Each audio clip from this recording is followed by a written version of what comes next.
Pemirsa, Presiden Jokowi kian gamblang mempertontonkan cawe-cawenya dalam urusan Pilpres 2024.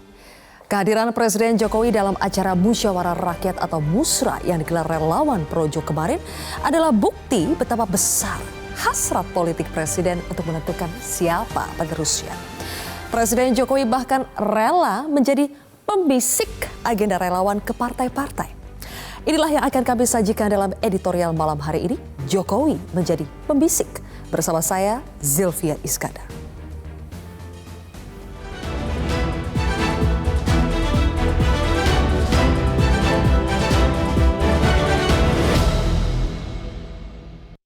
Jokowi menjadi pembisik.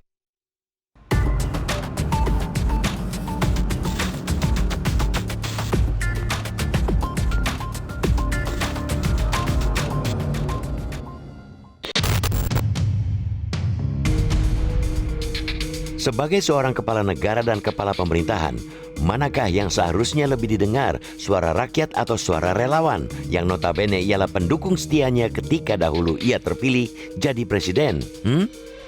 Dalam teori atau rujukan manapun tentang demokrasi, jawabannya jelas, suara rakyat yang harus didengar.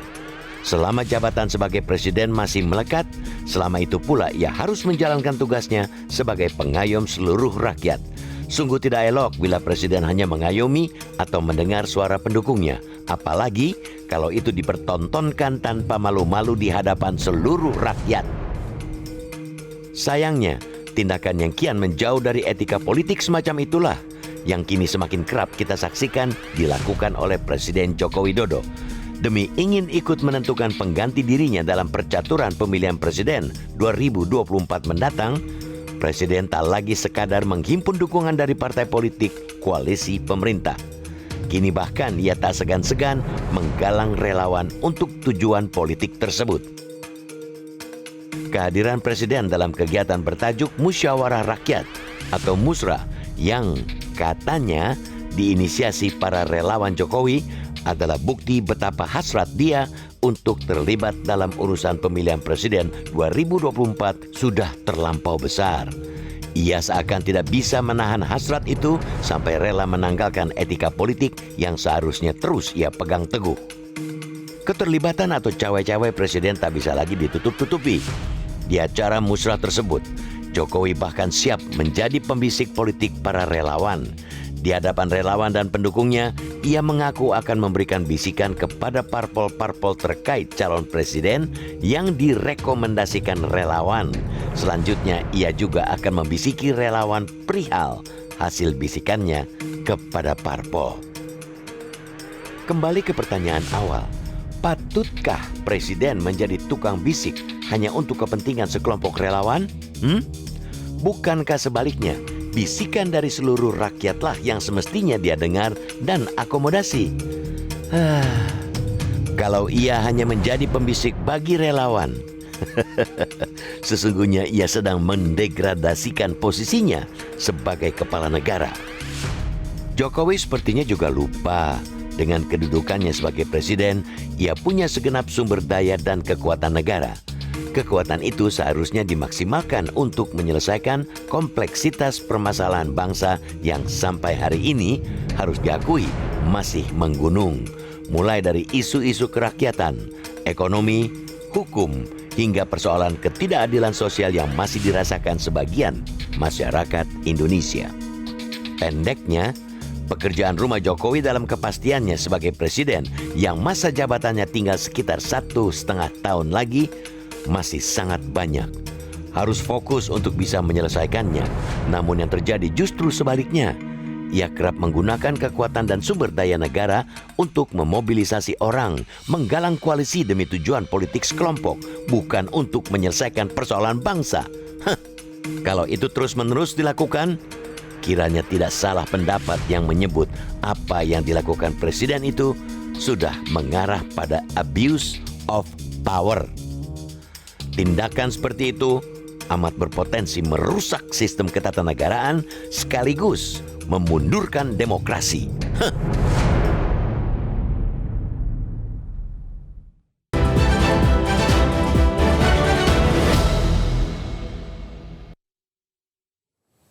Ya, pemirsa, tajuk editorial malam hari ini adalah Jokowi menjadi pembisik, dan saya akan membahasnya bersama dengan anggota Dewan Redaksi Media Group, Saur Huta Barat. Bang Saur, selamat malam. Selamat malam. Bang Saur, tinggal 1,5 tahun tapi tugas presiden makin banyak nih Bang. Sekarang jadi pembisik buat partai-partai. Ini tugas yang penting atau sebetulnya bukan levelnya presiden jadi pembisik? Ya, kalau presiden jadi pembisik, itu kan sudah turun, dia menjadi orang-orang yang biasa di pinggir jalan berbisik-bisik. Dan ini ada yang aneh. Zaman Gus Dur mendapatkan bisikan-bisikan. Ada pembisik di sekitarnya. Sekarang presidennya yang menjadi pembisik. Kan? Apa yang mau dibisikkan? Ya, capres. Jadi sudah jauh dia melangkah ke arah cawe-cawe itu. Yang kemarin seperti dia bantah bahwa dia tidak cawe-cawe, cuma diskusi. Lah sekarang kan jelas sekali dia dibisikin oleh relawannya yang mengatasnamakan musyawarah rakyat, yang sebetulnya itu lebih mirip dengan musyawarah rakyat ekstra parlementer. Ya, itu menjadi kelompok penekan, dan aneh.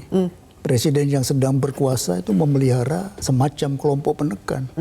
Kelompok penekan ya Bang? Iya. Jadi seperti parlemen bayangan begitu? Dia bilang parlemen bayangan, bisa dibilang seakan-akan menjadi pengartikulasian suara rakyat. Ya, kan? Tapi bukannya baik ya Bang kalau presiden mau menyampaikan aspirasi dari relawan ke partai-partai? Iya, kenapa dia hanya dari relawan? Kenapa yang bukan relawan dia tidak dengerin? Tapi yang kedua, memang tugas dia itu mencari capres. Dia mencari capres ini kan kembali kita tekankan, dia mencari penerus, bukan pengganti. Oke, dan Bang Saur bukan hanya sekedar membisik ya. Kalau bisik kita tahu kan biasanya diam-diam, pelan-pelan. Tapi bisikan Pak Jokowi ini agak beda. Kita dengarkan dulu pernyataan dari Presiden Jokowi. Calonkan itu adalah partai atau gabungan partai. Betul. Sehingga itu bagian saya untuk memberikan bisikan kuat kepada partai-partai yang sekarang ini juga koalisinya belum selesai. Jadi kalau saya ngomong sekarang, untuk apa? Bagian saya adalah memberikan bisikan kuat kepada partai-partai. Bang, memaknai bisikan kuat ini bagaimana ya Bang? Ya, bisikan itu kan pelan dan biasanya kan hanya 4 mata. Sekarang dia membahasakan bisikan kuat kepada partai-partai. Bisikan kuat dan ketua umum partai itu yang dia maksudkan itu umumnya kan adalah menteri yang adalah pembantu presiden. Jadi kalau presidennya membisik dengan kuat, tidakkah itu bermakna mengandung pemaksaan, mengandung pendiktian? Bisa gitu ya Bang? Oh iya, kalau tidak didengarkan gimana? Presiden membisikkan dengan kuat kepada ketua umum partai yang adalah pembantu presiden karena dia menteri. Apa artinya? Apa mau gendang telinganya pecah saking kuatnya? Tapi membayangkan oke lah ada ketua umum yang memang pembantu presiden jadi menteri. Tapi membayangkan Pak Jokowi membisiki Bu Mega sementara PDI Perjuangan itu kan sudah punya capres Ganjar Pranowo, itu gimana Bang? Ya itu kan nyaris tidak dapat kita percaya bahwa seorang Jokowi memiliki keberanian untuk berbisik kepada Ibu Mega. Tapi poin yang tadi itu sangat penting. Bukankah PDIP telah memutuskan, dideklarasikan bahwa yang diusung itu adalah calon presiden yang bernama Ganjar Pranowo. Tapi sekarang dia menerima bisikan yang konon kabarnya di amplop coklat itu ada 3 nama. Oke. Apa artinya ini? Dia sedang mengganggu-ganggu PDIP. Masa iya sih? Masa iya sih Presiden Iya. Jokowi berani mengganggu PDI Perjuangan yang merupakan partainya, dan Presiden kan petugas partai juga di PDI Perjuangan. Kita akan bahas lebih jauh, Bang Saur, tapi kita harus jeda terlebih dahulu. Pemirsa, tetaplah di editorial.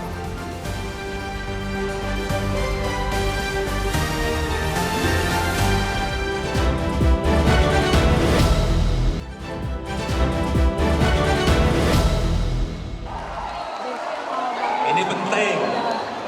Ini penting. Ini penting karena kalau kita nggak solid dan kompak, kita ini akan dilecehkan. Tahu?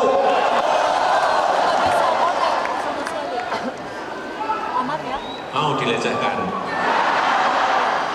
Mau dilecehkan?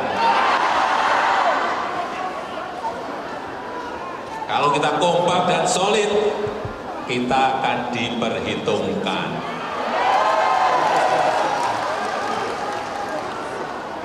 Setuju? Setuju?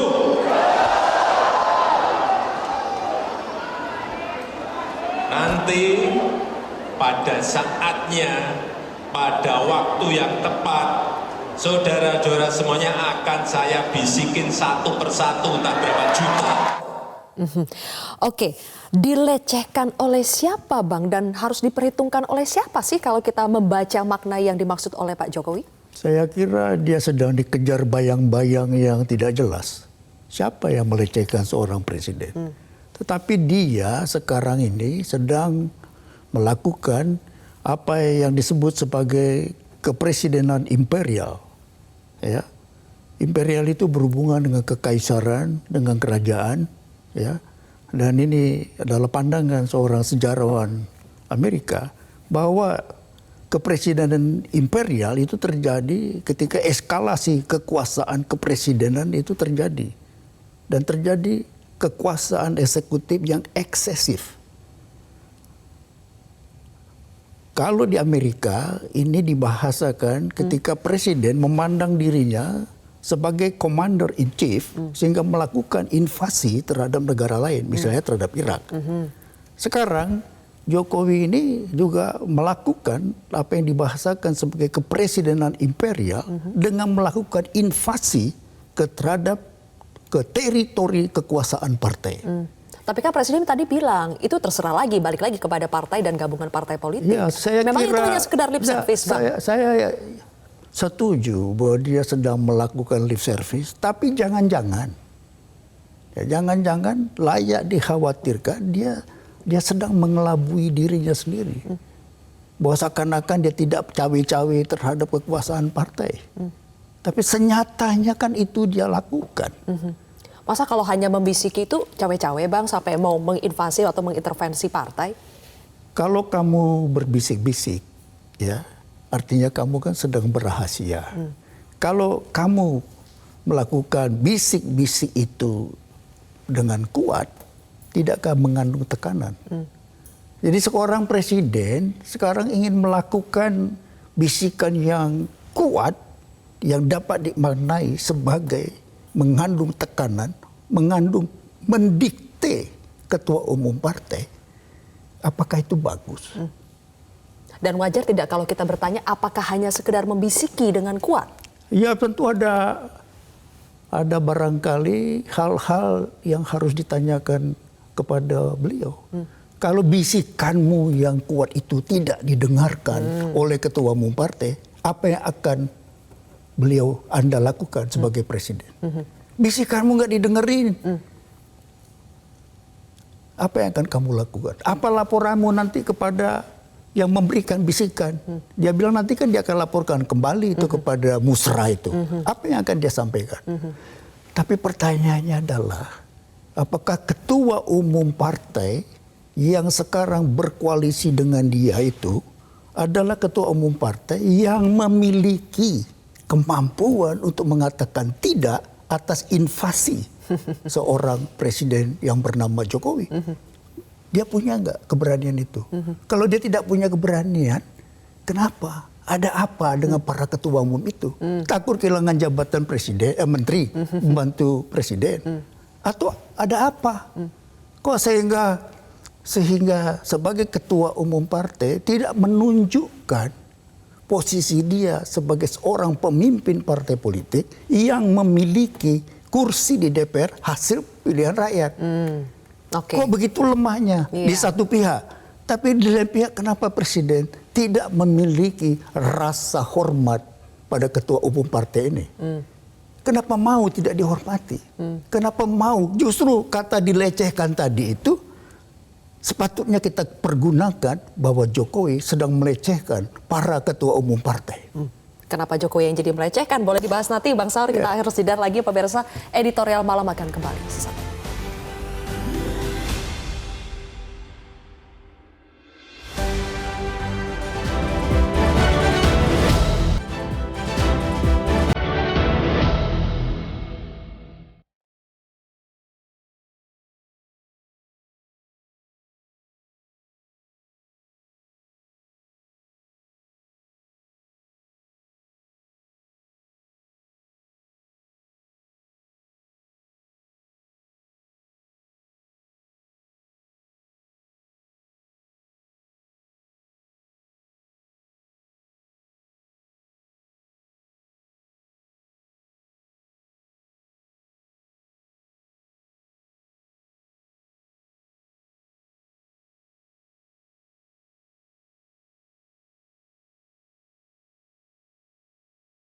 Oke, jadi apakah membisik Presiden akan mempengaruhi pemilih? Mayoritas dari netizen menjawab ya, bisa. Pembisik Presiden itu bisa mempengaruhi pemilih.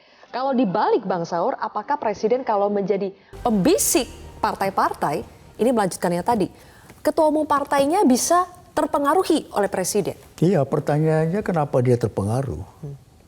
Jawabannya adalah karena dia pembantu Presiden. Makanya ketua umum partai itu sebaiknya jangan menjadi menteri. Ya toh, pengurus partai yang lain saja. Dan sekarang ini Jokowi itu sedang menempatkan dirinya bahwa dia adalah ketua umum gabungan partai koalisi. Seakan-akan dia itu adalah ketua umum gabungan koalisi itu.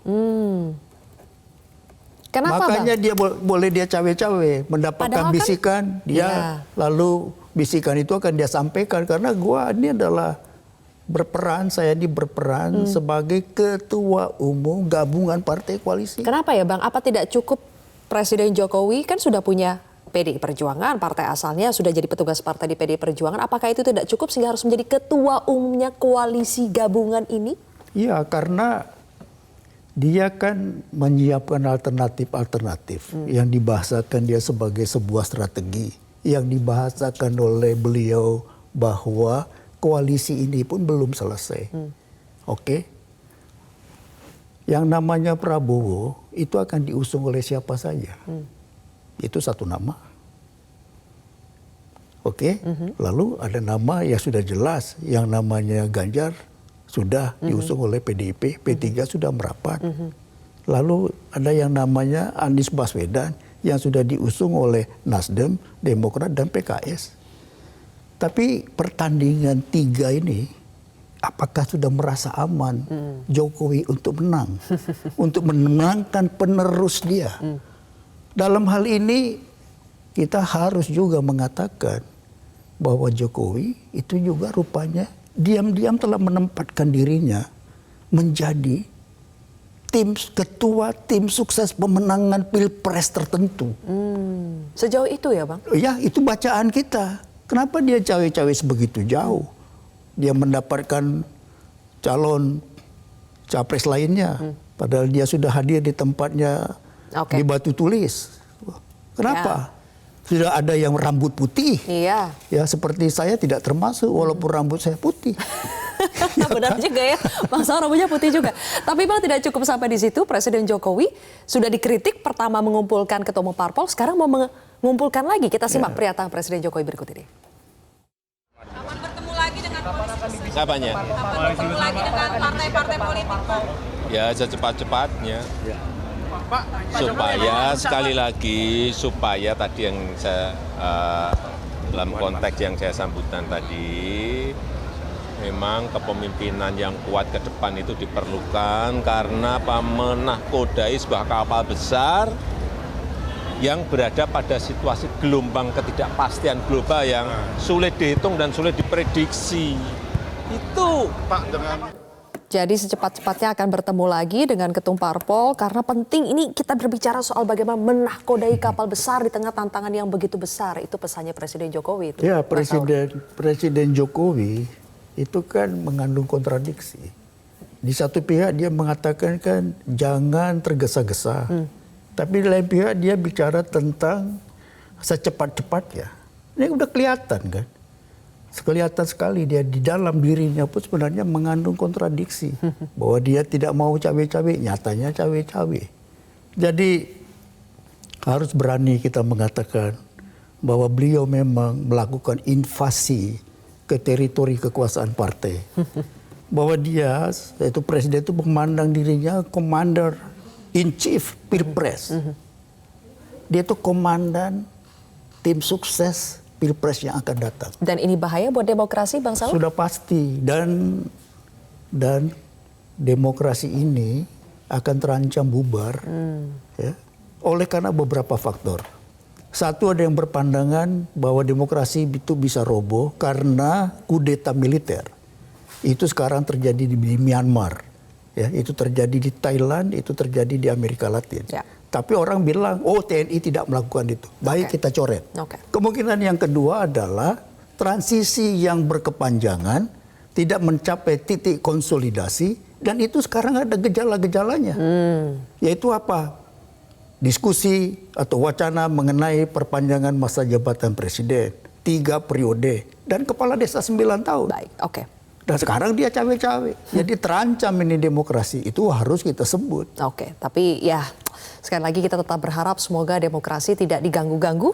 Dan mudah-mudahan kontestasi nanti pesta demokrasi menjadi ajang yang memang betul-betul fair, adil buat semua pihak. Dan justru karena itu kita perbincangkan. Kita perbincangkan. Oke, terima kasih Bang Saur atas pendapatnya pada malam hari ini di Editorial Malam. Terima kasih Bang Saur Huta Barat. Dan pemirsa, demikianlah Editorial Malam ini. Saya Zilvia Iskandar pamit undur diri. Tetap saksikan Editorial Malam setiap hari Senin hingga Jumat. Sampai jumpa.